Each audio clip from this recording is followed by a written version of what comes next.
Hello everyone, আবারও হাজির হয়ে গেছে একটা মিনি ব্লগ নিয়ে। তোমরা আমার চ্যানেলে যেমন বড় ভিডিও দেখতে পাবে, সেই রকম দেখতে পাবে ছোট ছোট মিনি ব্লগও। তো আজকে রিতমার জন্মদিন। রিতমা হলো অনিকের বড় মামার একমাত্র মেয়ে রিতমা। তার জন্মদিন আজকে 1 মে। তো আমি ইনভাইটেড ছিলাম। তো আমি, কাকিমা, কাকু, অনিক সবাই মিলে রিতমার জন্মদিনে গেছি। আর প্রথমেই রিতমার জন্মদিনে তো উইশ করা হয়ে গেছে, আর তার সঙ্গে এবার কাটা হচ্ছে জন্মদিনের কেকটা। আর জন্মদিনের কেকটা দেখেছো, পুরো রসগোল্লার হাড়ি, এত সুন্দর বানিয়েছে। এই কেকটা অর্ডার দেওয়া হয়েছিল মিয়ামরে থেকে। আর এত সুন্দর কেকটা ছিল যেন মনে হচ্ছিল সত্যি সত্যি অরিজিনালি যেন রসগোল্লার হাড়ি। আর এখন মাখানো হচ্ছে রিতমাকে কেক। আর এতটাই গরম আজকে পড়েছে, আর ওকে এমন করেই কেক মাখানো হয়েছে। দেখো, ওর কপালে, গালে, নাকে, মুখে পুরো কেকের ক্রিম ভর্তি। আর গরমে ক্রিমগুলো পুরো গলে আরও মাখামাখি হয়ে গেছে। তো ওকে মাখানোর সঙ্গে সঙ্গে সবাইকে মাখানো হয়েছিল। আর মাখানোর পর এখন চলছে মোছার পালা। দেখেছো, অনেকও মেখে ভূত হয়ে গেছে। আর এটা হচ্ছে রিতমার মাসির মেয়ে, ছোটো মাসির মেয়ে। ও ভীষণই কিউট, ওকে না চটকে পারলাম না, আর ওর সঙ্গে একটু চটকে ভিডিও আর ছবিও তুলে নিলাম। তারপর আমাদের হাতে এখন চলে এসেছে স্ন্যাক্স, যেখানে ছিল কাবাব আর ডিমের ডেভিল। তো আমরা সবাই এখন খাওয়া দাওয়া করছি। আর কাকিমাকে বলছি, তুমি একটু খেয়ে দেখাও। ও কাকিমা, তুমি একটু খেয়ে দেখাও, বারবার বলছি। তো কাকিমা একদম মন দিয়ে খাচ্ছে, আর আমাকে একটু খেয়ে দেখালো আমার ভিডিওতে। কেক কাটার আগে রিতমা বানিয়েছিল আম পোড়ার শরবত, কিন্তু সেটা ভিডিও করা হয়নি, কারণ তখন সবেমাত্র ঢুকেছিলাম, তাই জন্য ভিডিওটা করা হয়নি।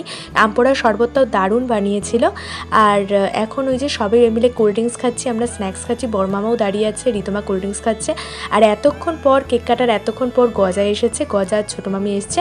আর গজা এলে গজার সঙ্গে আমার বন্ডিংটাই আলাদা।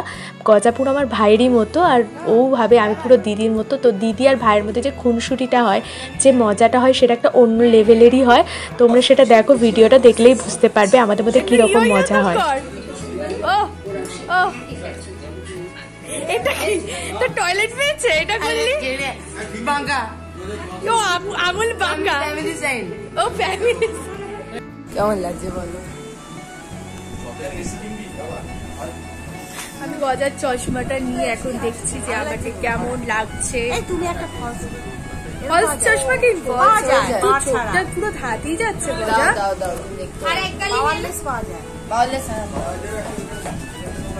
আমার কোনো মিরর সেলফি, পেছনে একজন আছে,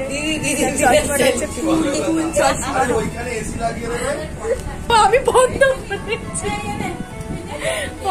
খুলে পড় চশমাটা, স্টাইল করে, রজনীকান্ত স্টাইল।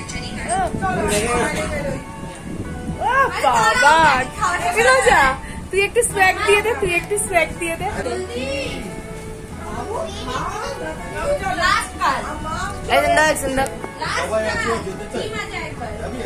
এটা কি? এটা জলাই, তুই জলাইনটা দেখালি, মানে এটা কি হলো?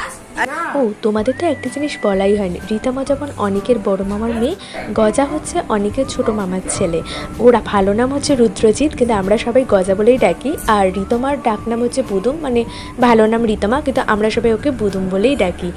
আর এখন আমাদের রাতের খাওয়া দাওয়ার পালা চলছে। পরিবেশন করছে বড় মামি।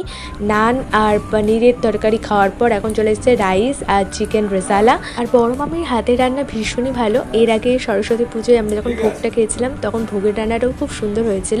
আর আজকের রান্নাও বেশ ভালো হয়েছে। কি গজা, এটা কি খাওয়াচ্ছিরি? সব ভিডিও হচ্ছে, এটা কি খাওয়াচ্ছিরি হচ্ছে? এরকম ওর মুখটাকে বাড়িয়ে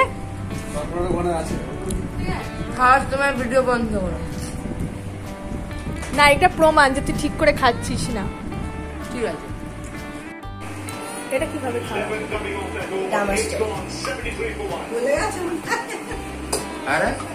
আজকের সন্ধ্যাটা তো বেশ ভালোই কাটলো। আর রাতের ডিনার সেরে এখন হাতে চলে এসেছে আমাদের আইসক্রিম। এরপর বার্থডে কালকে গুড নাইট বলে, বড় মামা বড় মামিকে গুড নাইট বলে আমরা সবাই মিলে বেরিয়ে পড়লাম বাড়ির দিকে। এবার থেকে আমার ডেলি লাইফের মিনি ব্লগ তোমরা শর্টসে দেখতে পারবে, আর 1 মিনিটের বেশি মিনি ব্লগগুলো দেখতে পারবে ভিডিওতে। তো অবশ্যই চ্যানেলটা সাবস্ক্রাইব আর পেজটা ফলো করে রেখো। তো আজকের বার্থডের মিনি ব্লগটা এইটুকুই ছিল। যদি আজকের মিনি ব্লগটা ভালো লাগে তাহলে অবশ্যই লাইক করো, চ্যানেলটা সাবস্ক্রাইব করো, পেজটা ফলো করো। টাটা।